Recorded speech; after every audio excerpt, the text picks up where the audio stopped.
e já tem um pouquinho de tempo.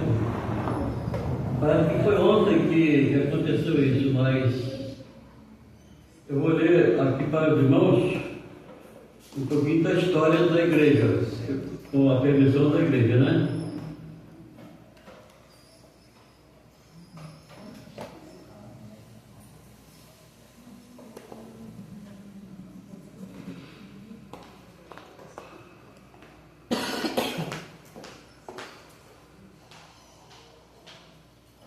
Foi exatamente no dia 7 de janeiro de 1993 que a primeira igreja batista em Barra de São João organizou um ponto de pregação na Rua dos Mendes, 185, Baixo Grande.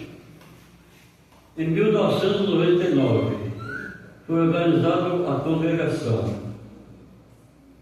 Parece que foi ontem que a igreja se organizou aquele ponto de pregação.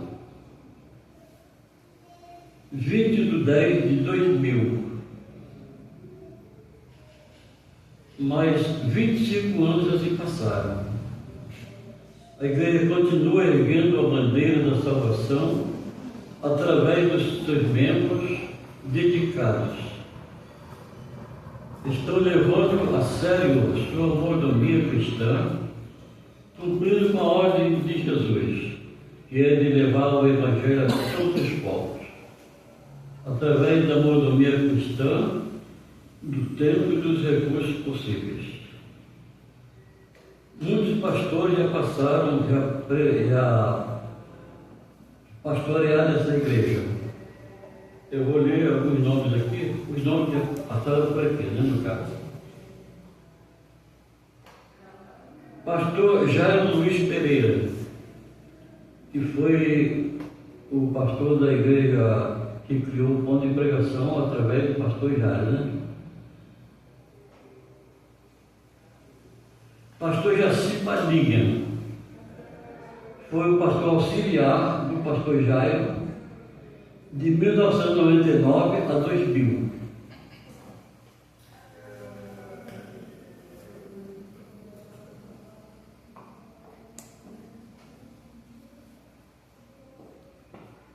Pastor Alexandre Porto, pastor Reinaldo, pastor Eduardo Interino, pastor Garcia, Alexandre Garcia Diego Interino, pastor Alexandre Porto. Hoje temos nosso pastor Wilson Júnior, que está sendo uma bênção para a igreja com sua família. Muito obrigado. Esse é um pequeno resumo da nossa história. E a história deve ser contada, né? Eu convido os irmãos para abrir suas Bíblias em Marcos, capítulo 10, versículos 17 a 22.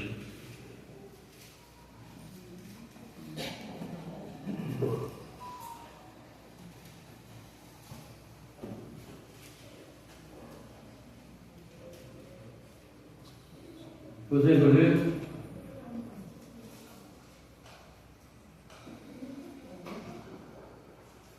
E pondo-se Jesus a caminho, correu um homem ao seu encontro e, ajoelhando-se, perguntou-lhe: Bom mestre, que farei para herdar a vida eterna? Respondeu-lhe Jesus: Por que me chamas bom? Ninguém é bom senão um que é Deus.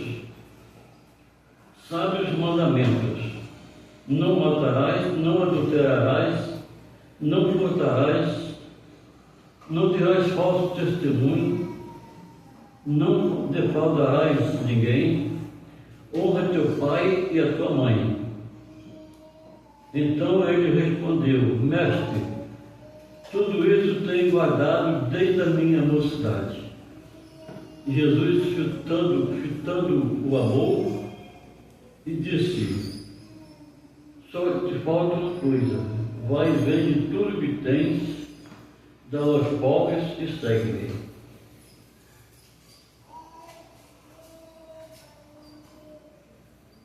Ele, porém, contrariado com esta palavra, retirou-se triste, porque era dono de muitas propriedades. Amém. Irmãos, essa história aqui desse mancebo de qualidade é uma história muito interessante, que Jesus estava caminhando tranquilamente pela estrada, de repente surge uma pessoa à sua frente, e no gesto de humildade ele se colocou diante de Jesus com essas palavras que nós lemos aqui, indagando a Jesus como seria o que ele teria que fazer para herdar a vida eterna. Aquele jovem, irmãos, estava preocupado com a vida eterna. Ele tinha desejos profundos, gostaria de herdar a salvação, mas ele tinha problemas muito sérios na sua vida. Então Jesus, que conhecia o interior e conhece o interior do ser humano, Jesus percebeu que faltava algo naquela vida. Então Jesus disse para ele: vai e vende tudo quanto tens e dá aos pobres. Mas antes, para a gente meditar, ele foi chamando Jesus de mestre. E não era qualquer pessoa que era chamada de mestre naquela época. A pessoa só chamava alguém de mestre quando realmente aquela pessoa era mestre. E ele sabia que Jesus era diferente de todos os seres humanos. Portanto, ele chegou para Jesus e disse: bom mestre, que farei para herdar a vida eterna? Jesus, fitando os olhos nele, o amor. Irmãos, o amor é algo extraordinário na vida do ser humano. A empatia é uma coisa que está sendo descartada pela maioria dos seres humanos. A gente percebe que as pessoas dizem eu te amo. As músicas que estão sendo rodadas por aí afora, as pessoas, os compositores sempre se baseiam no amor, mas é tudo da boca para fora. Ninguém ama nada. E aquele jovem, ele tinha um problema sério, que Jesus olhou para ele, percebeu o seu interior e viu que ele tinha carências muito profundas na sua vida. Então Jesus o amou, mas o amor de Jesus era um amor perfeito, e é um amor perfeito. Não é como o amor do ser humano, que diz que ama, mas às vezes não consegue amar, porque amar é difícil.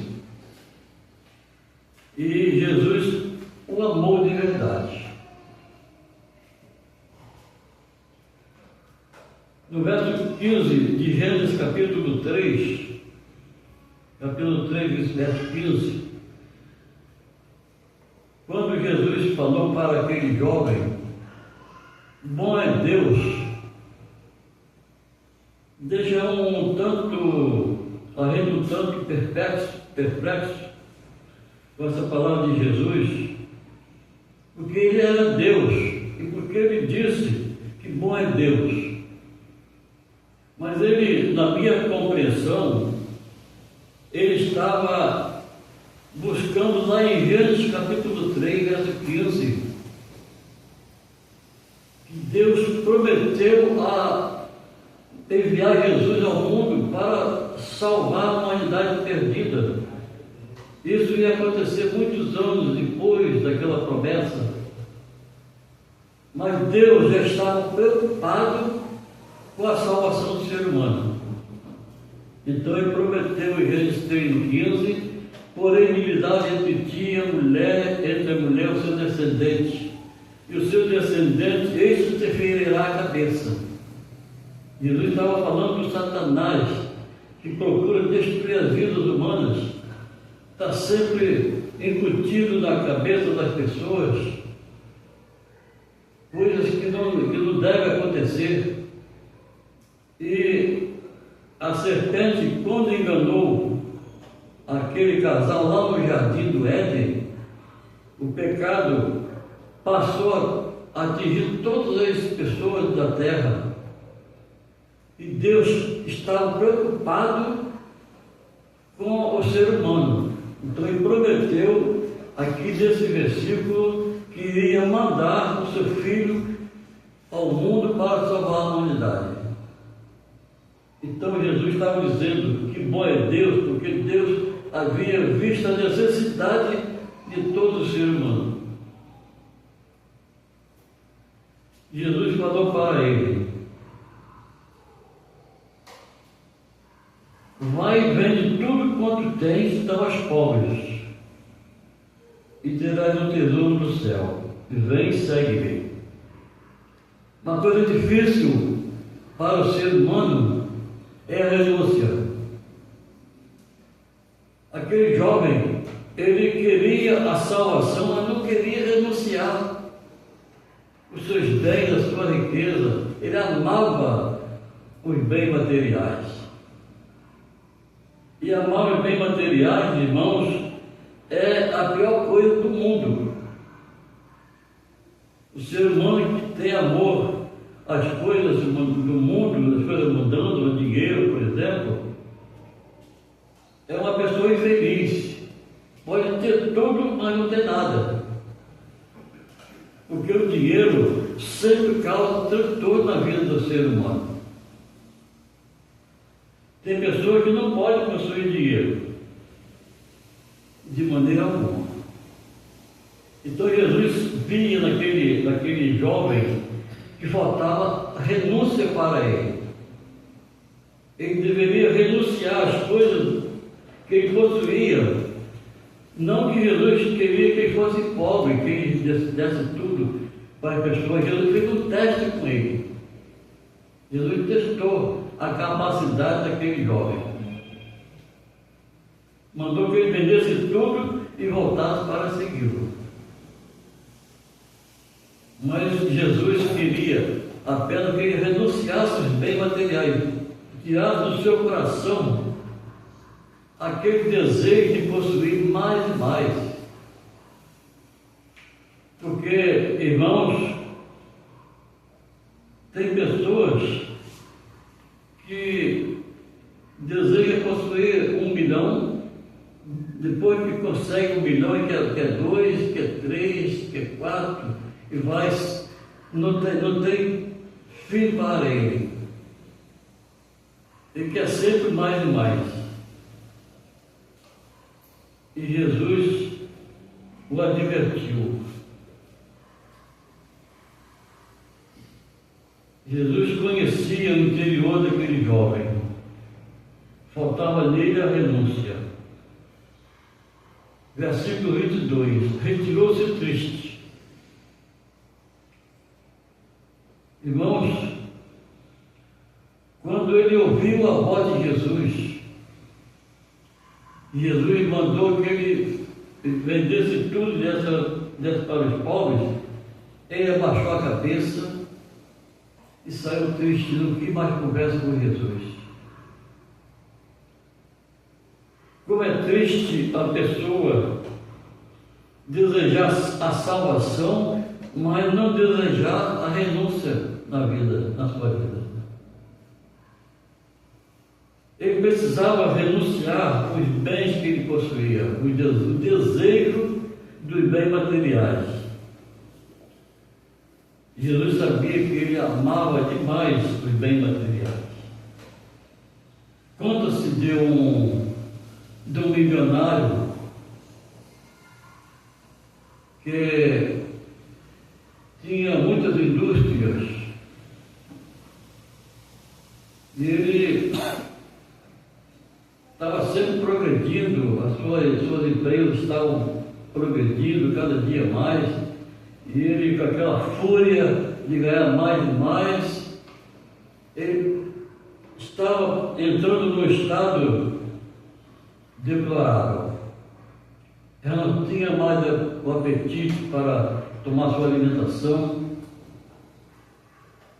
estava depressivo, não conseguia mais dormir direito. Aí alguém o aconselhou para ele comprar uma chácara e fazer um jardim. Para ele, de vez em quando, à medida do possível, ir lá para visitar aquela chácara e passar um dia lá no jardim, apreciando as flores, a beleza das flores e tudo mais que tinha ali. E assim ele fez. Comprou a chácara, contratou um paisagista para fazer o jardim, contratou um jardineiro e colocou lá no jardim. Ele tratava com o maior carinho, plantou todo tipo de flores naquele jardim. Nos dias certos ele ia para lá, tentando relaxar para seus dedos voltar ao lugar. E ele passava o dia inteiro lá e não conseguia relaxar. A falta de apetite continuava, não dormia direito. Certo dia ele chegou lá e viu o jardineiro feliz, alegre com a sua família, cantando, trabalhando e cantando. Ele perguntou: mas o que acontece com você? Você só ganha um salário mínimo, eu tenho tanto dinheiro, não consigo dormir direito, não consigo me alimentar, e você não consigo nem cantar, e você vive cantando, trabalhando e cantando, alegre. Aí aquele jardineiro explicou para ele: é que quando eu cheguei aqui no mundo, segundo a palavra de Deus, eu não trouxe nada. E quando eu partir, também não vou levar nada. Aí aquele milionário começou a meditar. E ele conseguiu entender a mensagem e compreendeu que dinheiro com fartura não vale nada. É melhor viver conforme aquele jardineiro vivia, tranquilo e alegre com o seu salário, mas servindo a Deus com sinceridade e honrando a Deus. Então aquele homem teve a sua mente transformada, mudou de ideia e passou também a seguir os caminhos de Deus. Essa mensagem, irmãos, ela fala muito ao nosso coração. Quando Jesus falou para ele: falta-te uma coisa. Jesus tocou no ponto fraco daquele jovem. Ele ficou pensando: mas o que me falta? Se eu honro meus pais, tudo que o Senhor falou aqui, eu observo.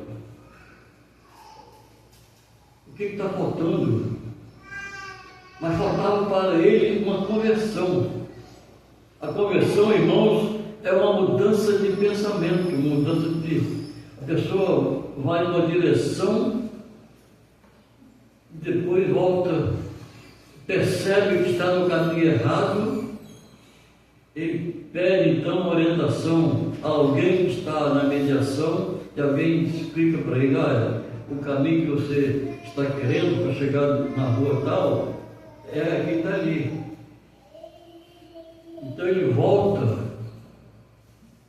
Esse momento é o momento da conversão.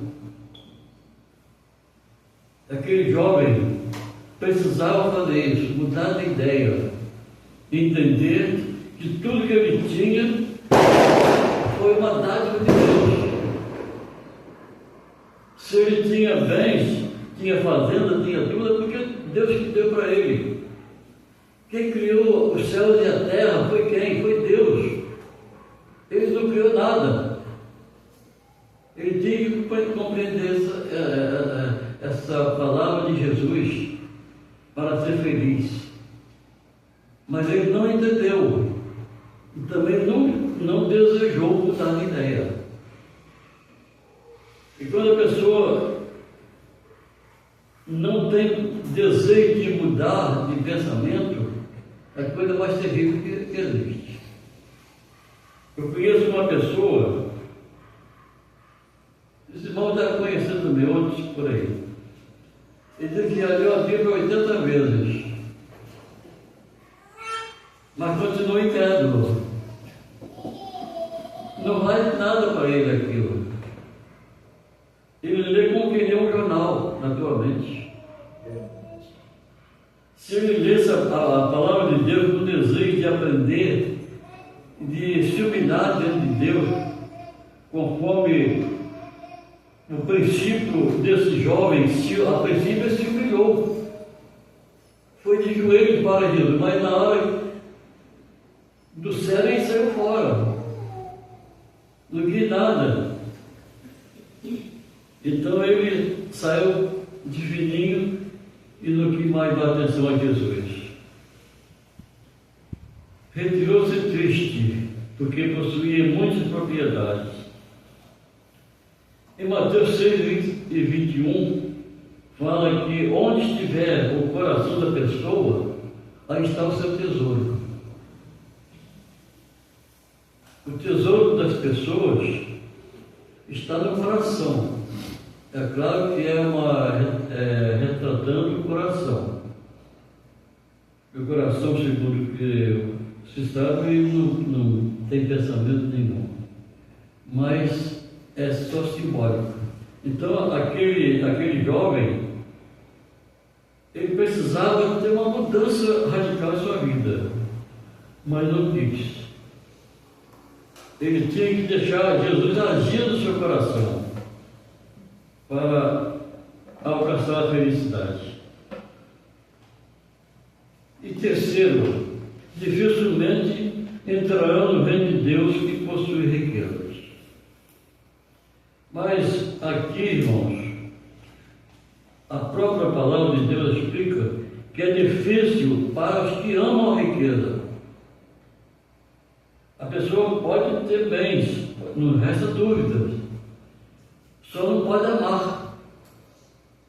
Porque a palavra de Deus diz que ninguém pode amar a Deus e a mamon, no caso a riqueza, né? O dinheiro. Ninguém pode fazer isso, porque Deus não aceita essa divisão. Ele quer ser honrado, como Ele é o Deus Criador, sustentador do universo. Dá tudo para o ser humano. Nós estamos aqui com vida porque Deus proporcionou essa bênção para nós. Estamos vivendo pela graça de Deus. Recebemos a água, o sol, o vento e a chuva. Tudo é dado de Deus. Ninguém produz nada. Lá no Salmo 24 diz que o céu e a terra, do Senhor é o céu e a terra, e a sua plenitude.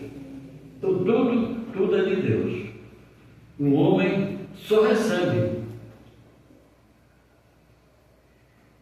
Mas a mordomia cristã, ela ensina o ser humano a ter cuidado com a vida, ser disciplinado em tudo que faz, no trabalho, no alimentar, até caminhar por aí. A pessoa tem que ter cuidado com a mordomia do caminhar, tem que saber andar no meio da sociedade.